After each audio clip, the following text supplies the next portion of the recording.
question. I've noticed that you speak about Archangel Lumiel a fair amount. How come you don't have any magic revolved around him, or is that an advanced angel magic course, or is that only when you do witch's rosary sometimes? Also, if you have worked with him, what is he like? Just curious. That's a very good question. In the basic angel magic course, I do discuss a little bit the mysteries of Lumiel, and Lumiel is just another name for Lucifer. Lucifer is such a charged word that a lot of Pauline arts magicians have adopted the name Lumiel. It was especially popular several decades ago. They're the same thing. I do discuss Lumiel or Lucifer, and I do have a few Luciferian lectures as well, and you can find a whole playlist on those. They're called I Love Lucy, Lucie lectures. There's a booklet that I wrote called The Ancient Story of Lucifer. It gives a story as it was taught to me, and I did my best to give it back to you the way I understood it. Lumiel is the angel of the earth. The idea that Lumiel is a fallen angel is something that's not quite understood by the masses. They a lot of times think that means he's some sort of demonic presence that's trying to steal souls or something, and that's not accurate.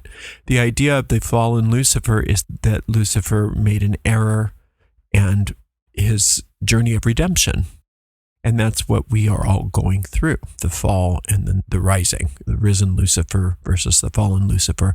The mysteries of Lucifer are simply a way for us to look within on our own journey, and they are symbolic of different parts of ourselves.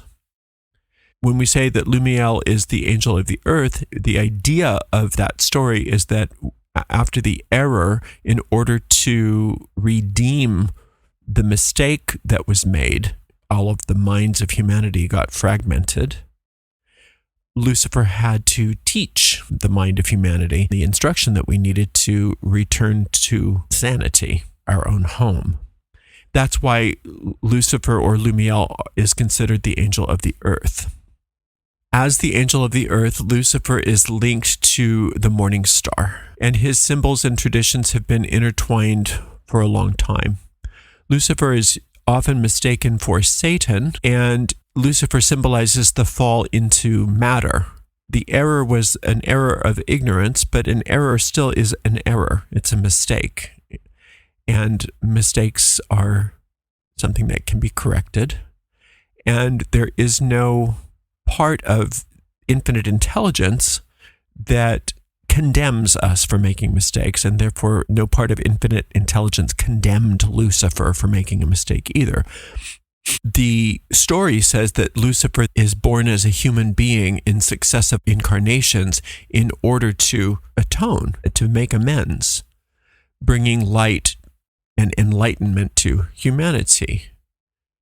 That's why Lumiel embodies divine light. He's often viewed as the winged serpent. As the morning star, he announces the dawn. As the evening star, he comes before dusk and is known as Draco, the great dragon, the winged serpent, the clock of heavens, connecting the planets, the angels, the energy through which humanity finds atonement, which means Lucifer's unique status is that of the ever reborn Savior, once fallen archangel, restored to his own power. Lucifer operates along all planes and planets. The teaching angels, the birth angels, are thus closer to humanity. That's why when Lucifer or Lumiel teaches us, it's frequently, especially at first, through our teaching angels, through our birth angels. Lucifer isn't a birth angel. One sign isn't born under the influence of Lucifer other than other signs. The mix-up between Lucifer and Satan is not a big mistake. It's understandable because that's part of the fragmentation that happened. And that's just the, pardon the pun, the cross that Lucifer has to bear. Somebody with mental illness is diagnosed and then can be treated for that. The illness itself is suspect of the medication and or the treatment. The illness itself makes the person paranoid of the thing that's going to save them. And that's the same thing that goes on with Lucifer and Lumiel. People are afraid of Lucifer, even though Lucifer isn't out to get anyone. Lucifer is there to help.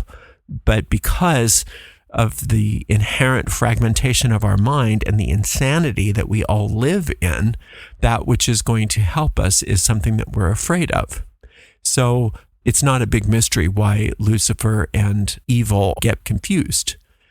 And it's confused on all levels. Many of the Luciferian people personify Lucifer as evil, and they celebrate evil, and they as if they are misunderstanding and then worshiping the misunderstanding. So there's that extreme on one side that can happen. And then on the other side, you have the people that are anti-Lucifer because they really do believe that Lucifer is the embodiment of evil and is responsible for all evil, and they're afraid of Lucifer as well. Lucifer is rarely seen for what Lucifer actually is, and that is the light that guides us home. Lumiel is frequently seen as the dragon, but think of it as the dragon of the alchemists. He combines knowledge and wisdom to achieve things in the earthly realm. He guides and saves people along with the teaching angels and helps individuals understand the heavenly mysteries and elevates their mind, enlightens their mind toward the Creator to come back home, to recognize that we're asleep and that we're having a very bad dream, and that part of his responsibility is to gently awaken us. That's what Lumiel or Lucifer is in regards to the angel of the earth. Always here, always available, but operating through your teaching angels, especially until you reach a certain level of understanding. At that point, the great mystery of Lumiel and why he's considered the angel of the adepts starts to become apparent to you. And that's why so many of the secrets of Lumiel and Lucifer remain guarded, because they need to be revealed to you as you grow. Lumiel doesn't necessarily directly engage with everyone, but influences everyone through their own teaching angels. So it's a good idea to focus on your teaching angels and consider Lumiel as somewhat of an advanced angel at first, until it becomes apparent to you who Lumiel is or Lucifer is. And Lucifer is going to come through in the way that's the most important to you. And that's why there's not a lot of ceremony or ritual, because Lucifer doesn't need that. Actually, none of the angels really need it, but by the time it's time for you to work directly with Lucifer, you don't need it. You don't need those ceremonies. You don't need those rituals, because you're receiving the wisdom directly from that source. It can be a very confusing topic for people talking about Lucifer and Lumiel. Like we said earlier, there's so many various opinions about what Lucifer means. We've been taught for so long a story that is a bunch of half-truths. When it becomes apparent what's really happening, it can be confusing. So much of what Lucifer actually is can either be shocking or disappointing to people, depending on where they're coming from, because they want Lucifer to be the prince of darkness, the source of all evil. And when they realize that's not what they're dealing with, it can be a disappointment. Whereas on the other hand, if you've always revered, let's say, Jesus as your savior, to understand who Lucifer really is can be quite shocking and scary, because it was just one of his incarnations. There's not a lot of understanding. For instance, with the witch's rosary, it can be so triggering for people, the witch's rosary, because we're using what appear to be very Christian prayers. And because of a lot of religious trauma associated with those prayers and with the Catholic rosary, some people have an aversion to the rosary as we do it. Or on the other side of it, people that really revere the Catholic rosary consider what we do blasphemous.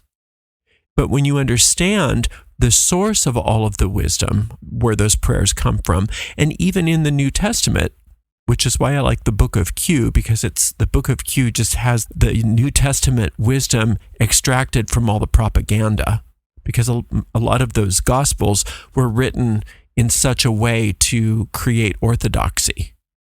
So they used a little bit of the Luciferian wisdom and a lot of orthodoxy to get people hooked into their religion when those Orthodox Christian churches were being put together.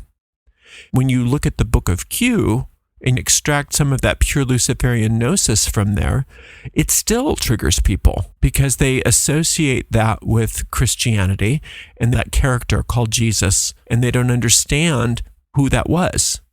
And when you recognize that that was one incarnation in a long line of ancient Luciferian wisdom, it starts to make more sense. But it really requires an opening of one's mind in order to get to that point.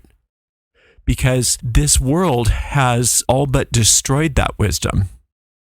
On one hand, if you are part of the Christian church, then the idea of finding Luciferian wisdom through those teachings is anathema to you. Whereas on the other hand, if that Christian church is toxic for you, then anything that even reminds you of that Christian church is going to be rejected out of hand.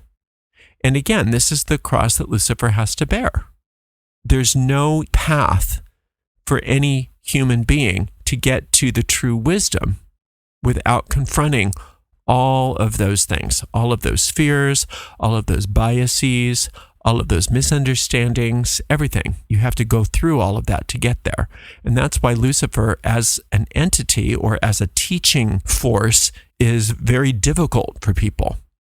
It's very difficult for people in this world, both Luciferian and Christian and pagan and all of it. It's very challenging, but it's necessary. Because that light, that enlightenment is what's necessary. And it doesn't have to be called Lucifer. It doesn't have to be called Lumiel. But you do have to understand that the wisdom is what it is. A lot of times what we do as human beings is we cherry pick things and we say, okay, well, this is wisdom because it feels comfortable. This isn't wisdom because I don't like it. And that's not how Lucifer teaches. Lucifer teaches the truth regardless of whether you like it. And that's another reason why many people aren't ready for that to be their teacher. There's a lot of challenging truths that we have to go through in order to find the enlightenment that we're seeking. And it can be a lot easier for us to find those truths more gently going through our own birth angels than going straight to source. But once you're ready for Lucifer or Lumiel, that force is always right there, has always been right there. And as the angel of the earth, is as close to you as your hands. It's as close to you as whatever is in your room right now. It's no more for you to, quote, invoke Lucifer than to say hello right now in your room, right where you are, in your mind. The idea that Lucifer is some sort of distant angel that needs to be invoked is incorrect. Like I said earlier, by the time you're ready to work directly with Lucifer, the need for ritual is really not there anymore. There's nothing wrong with using the rituals. We love them. Use them. They're there for your use. But the reason why there's not a lot of Lucifer ritual is because that's not how we deal with Lucifer. We deal with Lucifer on a very personal level. What you need and what your lessons are going to be very unique to you. The curriculum for your awakening is going to be unique to you. And nobody can give you a prescription for that. You have to deal straight with the source of that teaching.